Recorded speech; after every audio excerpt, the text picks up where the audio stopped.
वक्त बड़ी खबर आपको बताएं, रूस मॉस्को से, जहां पर आतंकी हमले में मरने वालों का आंकड़ा बढ़ गया है। आतंकी हमले में अब तक 115 लोगों की जान गई है। मॉल में आतंकियों ने अंधाधुंध फायरिंग यहां पर की थी।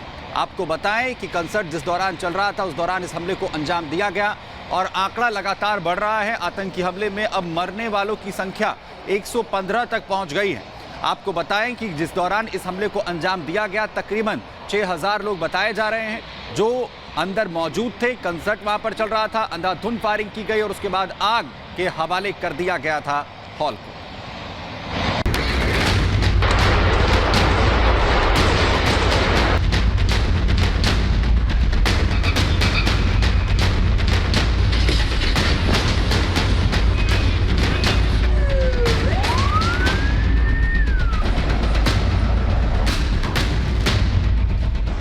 इस्लामिक आतंकवाद की आग में झुलस रहे रूस की ये तस्वीरें डरावनी हैं। मॉस्को में हुए आतंकी हमले के 24 घंटे बाद भी दुनिया गुस्से, खौफ और गहरे सदमे से उबर नहीं पाई है। रूस से लेकर भारत तक इस आतंकी घटना के बाद हाहाकार मचा है। भारत के प्रधानमंत्री नरेंद्र मोदी ने मॉस्को में हुए इस आतंकी हमले पर गहरा दुख जताते हुए दुख और गुस्सा दोनों जाहिर किया है। प्रधानमंत्री मोदी ने सोशल मीडिया साइट एक्स पर इस आतंकी हमले को लेकर लिखा है, मॉस्को में हुए घिनौने आतंकी हमले की हम कड़ी रूप से निंदा करते हैं। हमारी संवेदनाएं और प्रार्थनाएं पीड़ित परिवारों के साथ है। दुख की इस घड़ी में भारत रूसी संघ की सरकार और लोगों के साथ एकजुटता से खड़ा है। बेशक मॉस्को के क्रॉकस सिटी सेंटर से आई जो तस्वीरें इस वक्त दुनिया की निगाहों के सामने है, उसने पूरी दुनिया को खौफ से भर दिया है। आतंकियों ने जो खूनी खेल मॉस्को के क्रॉकस सिटी सेंटर में 6000 बेगुनाहों के बीच खेला, उसने पूरी दुनिया में एक बार फिर आतंकवाद के खतरे को लेकर पूरी दुनिया को डरा दिया है। मरने वालों की तादाद 80 का आंकड़ा पार कर चुकी है और दिल तोड़ने वाला सच ये है कि इस आतंकी हमले में सबसे ज्यादा जानें मासूमों की गई हैं। यही वजह है पूरा रूस गम, गुस्से के उबाल में धधक रहा है। रूस के पूर्व राष्ट्रपति दिमित्री मेदवेदेव ने रूसी राष्ट्रपति पुतिन से मांग कर दी है, मॉस्को में आतंकवादी हमले के लिए जिम्मेदार आरोपियों को मौत के बदले मौत की सजा मिलनी चाहिए। उन पर बिना किसी रहम के सख्त कार्रवाई की जानी चाहिए। हालांकि इस कायराना हमले की जिम्मेदारी आतंकी संगठन ISIS के नाम के एक आतंकी संगठन ने ली है। उसने क्रॉकस सिटी सेंटर में मौत का खुला खेल खेलने के बाद बयान जारी करते हुए कहा, मॉस्को के क्रॉकस सिटी सेंटर में मिशन को अंजाम देने के बाद उनके साथी सुरक्षित रूप से अपने ठिकानों पर वापस आ गए हैं। लेकिन दावा यह किया जा रहा है कि इस आतंकी हमले के पीछे तीसरी शक्ति का हाथ हो सकता है जो यूक्रेन में लड़े जा रहे युद्ध के खिलाफ है। इस दावे को इसलिए भी बल मिल रहा है क्योंकि रूस के पूर्व राष्ट्रपति और वर्तमान में राष्ट्रीय सुरक्षा परिषद के उपाध्यक्ष दिमित्री मेदवेदेव ने इशारों में सोशल मीडिया टेलीग्राम पर लिखा है, अगर ये आतंकी यूक्रेन के होते हैं तो भी हम उनसे और उनके आइडियोलॉजी से अलग तरीके से नहीं निपट सकते। इसलिए जिन्होंने ये क्रूरता की है उन हमलावरों को आतंकवादियों के रूप में ढूंढा जाना चाहिए और बेरहमी से मौत की घाट उतार देना चाहिए।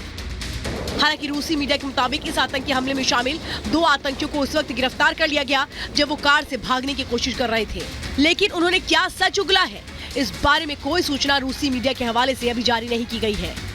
रूस के इतिहास में अब तक के सबसे बड़े आतंकी हमले को लेकर अब तक जो जानकारी सामने आई है उसके मुताबिक रूसी सेना की स्पेशल टीम ने मोर्चा संभाल लिया है और असली दोषियों तक पहुंचने के लिए पूरी जानकारी जुटाई जा रही है।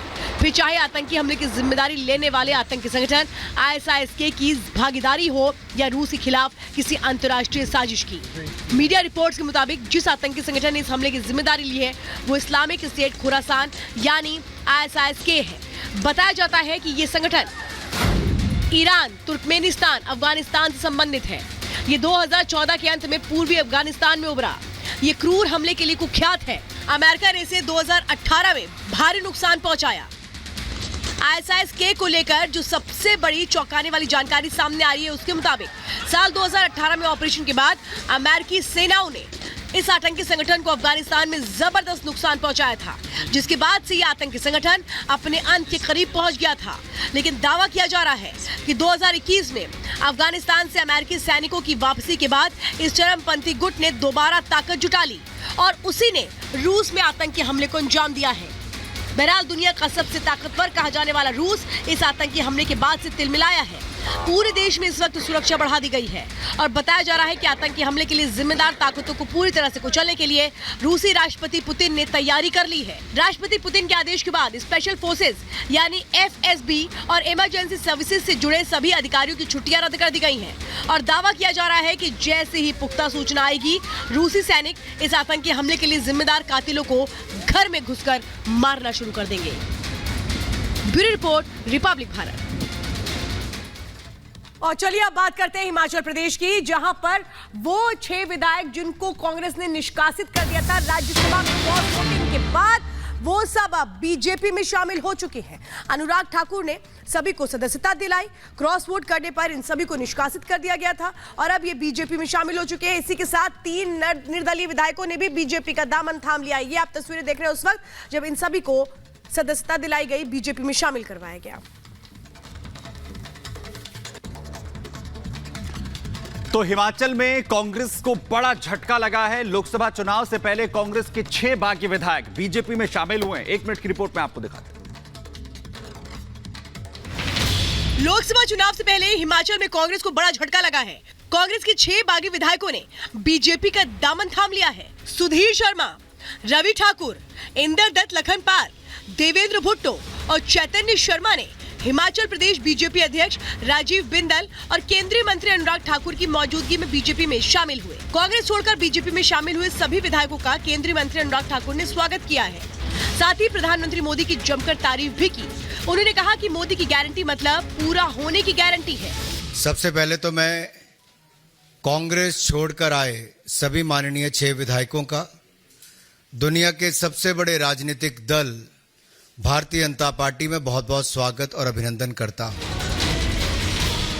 वहीं लोकसभा चुनाव से पहले बागी विधायकों के बीजेपी में शामिल होने से कांग्रेस को बड़ा झटका लगा है, जिस पर अब सियासत भी गरमाई है। Bureau report, Republic Bharat. तो चलिए अब बात करते हैं बिहार की, जहां पर जेडीयू के संभावित उम्मीदवारों की जो लिस्ट है वो जारी कर दी गई है। संभावित उम्मीदवार है उनमें लवली आनंद का नाम शामिल है, देवेश ठाकुर का नाम शामिल है, लक्ष्मी कुशवाहा को भी मैदान में उतारा गया है। इसी के साथ आलोक सुमन को टिकट दिया गया है, दिनेश चंद यादव का नाम शामिल है, गिरधारी यादव, राजीव रंजन का नाम भी इसमें शामिल है। यानी ये सब जेडीयू के टिकट पर चुनाव लड़ेंगे। इस बार 16 सीटें चूंकि गठबंधन के तहत दी गई है जेडीयू को, 17 सीटें बीजेपी के पास है, 5 एलजेपी के पास है, 1 सीट हम के पास है और 1 सीट दी गई है अन्य पार्टी को जिसमें उपेंद्र कुशवाहा का नाम है। लेकिन अब